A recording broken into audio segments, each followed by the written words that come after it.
भारत का रौद्र रूप देख ठंडा पड़ा चीन। अब शांति पाठ में जुटा वैश्विक भूमाफिया।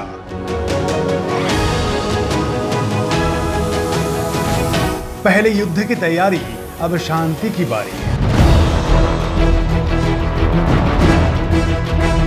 लद्दाख में एलएसी पर 5 मई से जारी तनाव के बीच चीन से 3 तरह की बातें सामने आई हैं।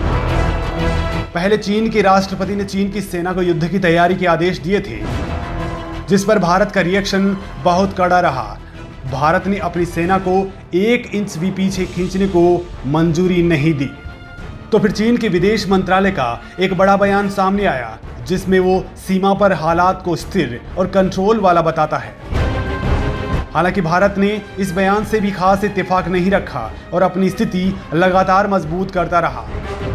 लिहाजा इसके बाद चीन के राजदूत का एक और बयान सामने आता है और वो फिर से हिंदी चीनी भाई भाई वाला राग अलापने लगते हैं। मतलब एलएसी पर दबाव की नीति काम नहीं आते देख चीन के सुर नरम पड़ गए हैं। शांति दूत कैसे बन रहा है चीन?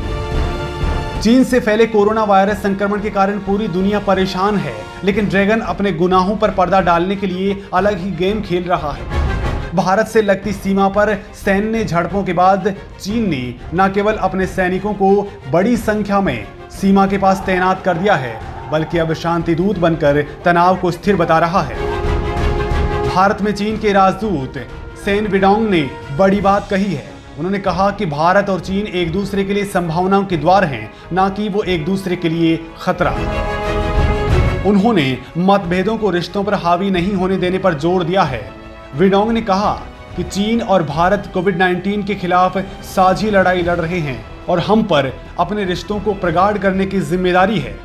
उन्होंने कहा कि हमारे युवाओं को चीन और भारत के रिश्ते को मजबूत करना चाहिए।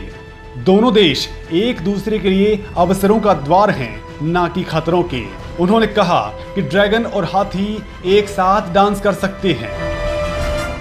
चीनी विदेश मंत्रालय ने भी की संयम भरी बात।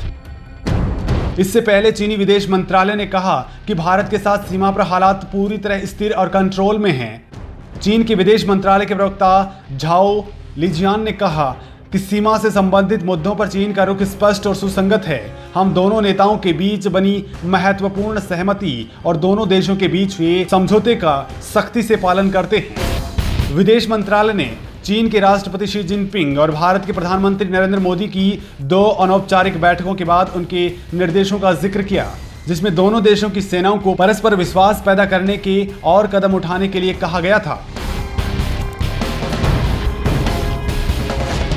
चीनी राष्ट्रपति ने की उकसावे की बात।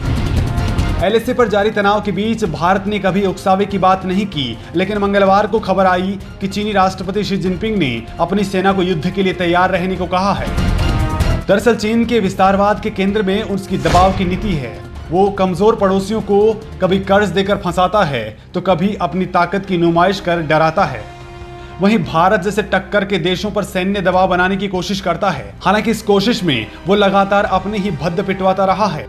डोकलाम के बाद अब लद्दाख में भी कुछ ऐसा ही होता दिख रहा है।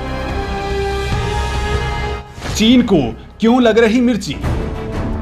लद्दाख में जो कुछ भी हुआ है वो चीन को खल रहा है। वहां साल भर पहले एक सड़क बनकर तैयार हुई थी। ये काम बेहद कठिन और चुनौतीपूर्ण हालात में संपन्न हुआ। यही वजह है कि लद्दाख में चीन की छटपटाहट लगातार सामने आ रही है। पिछले दिनों भी सिक्किम और लद्दाख में चीनी सैनिक भारतीय सैनिकों से उलझ पड़े थे। जानकार मानते हैं कि वास्तविक नियंत्रण रेखा पर इस तरह की घटनाएं आगे भी सामने आ सकती हैं। दरअसल लद्दाख में निर्मित दारबुक शौक दौलत बेग ओल्डी रोड मैदानी इलाका देवसांग और गलवान घाटी तक पहुंचता है। इसे सीमा सड़क संगठन यानी बीआरओ ने बनाया है। बीआरओ भारत सरकार की वो एजेंसी है जो अपने देश के साथ साथ पड़ोसी मित्र देशों के सीमाई इलाकों में रोड नेटवर्क तैयार करती है। इसी संगठन ने ठीक 1 साल पहले दारबुक शौक दौलत बेग ओल्डी रोड का काम पूरा किया है।